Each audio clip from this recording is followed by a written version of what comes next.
జిల్లా పల్నాడు జిల్లాకు చెందిన 28 మండలాల పరిధిలో ఉన్న అహ్లే హదీస్ సభ్యులు తమ నూతన జిల్లా ప్రెసిడెంట్ గా నర్సరావుపేటకు చెందిన సులేమాన్ బాబుని ఎన్నుకున్నారు. ఈ ఎన్నికలకు 28 మండలాలకు సంబంధించిన ప్రతినిధులు హాజరయ్యి తమ కొత్త ప్రెసిడెంట్ ను ఎన్నుకోవడం జరిగింది. అస్సలాము అలైకుం వరహ్మతుల్లాహి వబరకాతుహు. అల్హమ్దులిల్లాహ్ వస్సలాతు వస్సలాము అలా రసూలిల్లాహ్ అమ్మా బఅద్. ఈ రోజు అనగా 30వ తేదీ జూన్ నెల 2024 తేదీన పల్నాడు జిల్లాలో మన రాష్ట్ర జమియత్ కార్యసభ్యులైన ముఖ్య సభ్యులైన అమీర్ గారు మరియు నాసిం గారు ఇంకా కోశాధికారి గారు అలాగే మన రాష్ట్ర జమియత్ అహ్లే హదీస్ తరఫున జనాబ్ అబ్దుల్ కరీం గారు ముషాహిద్గా పల్నాడు జిల్లాకి విచ్చేశారు.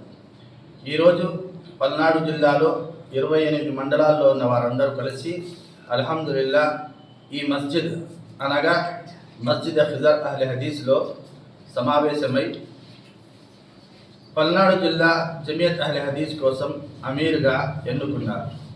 అమీర్గా జనాబ్ సులేమాన్ బాబు గారిని అమీర్గా ఎన్నుకున్నారు. అలాగే షేక్ మౌలాలి గారిని నాజింగా ఎన్నుకున్నారు. షేక్ గాజీ గారిని కోశాధికారిగా ఎన్నుకున్నారు. అల్హమ్దులిల్లా ఎన్నికలు శాంతియుతంగా చాలా అద్భుతంగా జరిగాయి. అల్లాహ్ తబారక తఆలా దుఆ ఏమనగా అల్లాహ్ తబారక తఆలా మమ్మల్ని అందరికీ సన్మార్గంపై నడిపించుగాక. ఆమీన్. అస్సలాము అలైకుం.